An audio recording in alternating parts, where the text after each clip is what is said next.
கிறிஸ்துவுக்குள் அன்பானவர்களே, கர்த்தருடைய நாமத்தில் உங்களை மகிழ்ச்சியோடு வாழ்த்துகிறேன். கர்த்தர் உங்களோடு இருந்து உங்களை ஆசீர்வதிப்பாராக. சீர்வருவோம், சிகரம் தொடுவோம். சிலருக்கு ஒரு பெரிய ஆசை இருக்கும். என்ன ஆசைன்னா, விசுவாசத்தில் ரொம்ப வலிமையாக இருக்கணும். ஏன்னா விசுவாசனால் நீதிமான் பிழைக்கிறான்.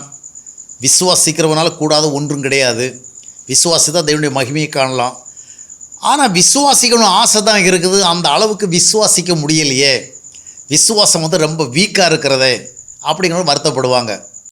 ஆனால் ஒன்றை புரிந்து கொள்ளுங்கள், உங்களுடைய விசுவாசம் ஸ்ட்ராங்காக இருக்குதா வீக்காக இருக்குது இதெல்லாம் மேட்டரே கிடையாது. நீங்கள் ஆண்டவரை விசுவாசிக்கணும், அவ்வளவும் போதுங்க. அது எவ்வளோ வலிமையாக இருக்குது இல்லை எவ்வளோ வீக்காக இருக்குது இதெல்லாம் முக்கியம் இல்லை. உங்களுடைய விசுவாசம் வலிமையானதா இல்லை என்றால் பலவீனமானதா என்பதல்ல, உங்கள் விசுவாசம் பரிசுத்தமானது தானா.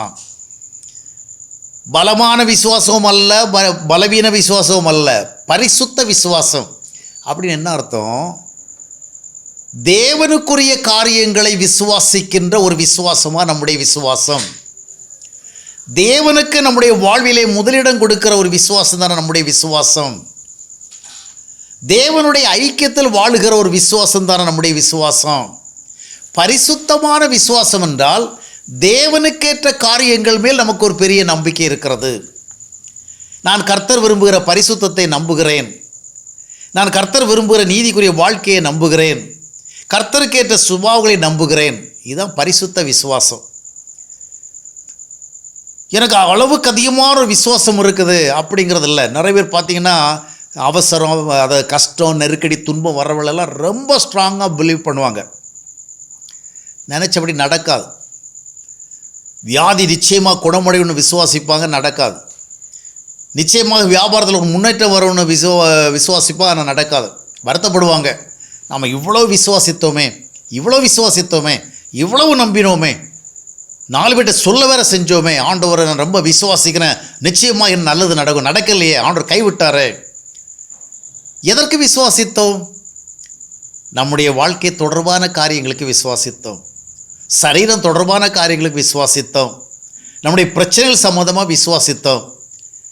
நமக்குள்ளே பரிசுத்தமான விசுவாசம் இல்லை. உலகத்துக்கு ஏதுவான ஒரு விசுவாசம், சந்தர்ப்பவாதமான ஒரு விசுவாசம், சுயநலம் சார்ந்த ஒரு விசுவாசம். தேவையான விசுவாசம் பரிசுத்தமான விசுவாசம். முதலாவது கர்த்தராகிய இயேசு கிறிஸ்துவை இரட்சகராக விசுவாசித்து, கர்த்தராகிய இயேசு கிறிஸ்துவை இரட்சகராக அவர் நம்முடன் வாழ்கிறவராக விசுவாசிக்கிற, அவர் நம்மை தேவனுடைய பிள்ளைகளாக மாற்றுகிறதை விசுவாசிக்கிற அந்த விசுவாசம் வேணும். தேவனுக்குரிய காரியங்களுக்கு முதலாவது விசுவாசம் வைக்க வேண்டும். முதலாவது தேவனுடைய காரியங்களை, தேவனுடைய ராஜ்யத்தை தேட, அப்பொழுது இவளெல்லாம் கூட கொடுக்க. ஆண்டவருக்குரிய காரியங்களை நீங்கள் அதிகமாக நம்பி விசுவாசத்தை அவைகளும் முக்கியத்துவம் செலுத்துகிற பொழுது சில காரியங்களை குறித்து உங்களுக்கு பெரிய விசுவாசம் தேவையில்லை. ஆண்டவர் எனக்கு இந்த நன்மை தருவாரா தரமாட்டாரா, ஐயோ என்னால் ரொம்ப ஸ்ட்ராங்காக விசுவாசிக்க முடியல, பரவாயில்ல கொஞ்சம் இருந்தாலும் போதும்.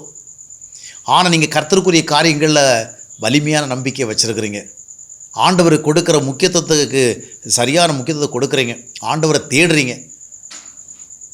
ஆண்டவர் விரும்புகிற விதமாக வாழ்வதற்குள்ள அர்ப்பணித்திருக்கிறீங்க. இதுதாங்க விசுவாசம். அதற்கு பிறகு இப்படி நடக்குமா நடக்காதா அப்படிங்கிறத குறித்து உங்கள் விசுவாசம் பலமாக இருக்குதோ பலவீனமாக இருக்கோ அது மேட்டரே கிடையாது. நீங்கள் பிள்ளைகள் ஆகிவிட்டால் ஒரு பெரிய விசுவாசத்தை கொண்டு வாழ வேண்டிய தேவையில்லை. பிள்ளை என்ற அந்தஸ்தோடையே வாழலாம். நம்ம வீட்டில் இருக்கிற பிள்ளைகளெல்லாம் அப்பா அம்மா மேலே ஒரு பெரிய நம்பிக்கையை விசேஷமாக நினைத்தா வாழ்கிறாங்க, இயல்பாக வாழ்கிறாங்க, உரிமையோடு வாழ்கிறாங்க, உறவு சார்ந்து வாழ்கிறாங்க. அதனால் நான் அவ்வளவு விசுவாசித்தா எனக்கு நல்லது நடக்கும், ஆனால் முடியலையே, கவலை தேவையில்லை. நீங்கள் கர்த்தருடைய பிள்ளைகளாகுங்கள். தேவனுடைய பிள்ளைகளாக வருகின்ற பொழுது உங்களுக்கு மலைகளை பெயர்க்கும்படியான விசுவாசம்லாம் வேண்டாம். மலைகள் போன்ற பிரச்சனைகளெல்லாம் பெயர்ந்து போக வைக்கிற பிள்ளைக்குரிய விசுவாசம் போதும். நான் பிள்ளை என்ற உறவில் இருக்கிறேன், அவ்வளோ விசுவாசம் தான் ஆண்டவர் என் வாழ்க்கையில் கிரியை செய்வார். அப்படிலாம் கிடையாது. ஆண்டவர் நம்மளால் முடியாததெல்லாம் நம்மகிட்ட ரொம்ப கம்பல் பண்ண மாட்டார். நான் கர்த்தருடைய பிள்ளை, சிம்பிள் ஃபெய்த், அவ்வளோதான். நிச்சயமாக நன்மை நடக்கும். உறவு சார்ந்து வாழ்விலே தேவனை தேட வேண்டும். அப்பொழுது மலைகளை போன்ற பிரச்சனைகளாக இருந்தாலும் பெயர்ந்து போகும். நம்பிக்கையோடு இருங்கள். பலமான விசுவாசமாக பலவீனமான விசுவாசமாக இல்லை, பரிசுத்தமான விசுவாசம். அதை சார்ந்திருப்போம். கர்த்தர் உங்களை ஆசீர்வதிப்பார்.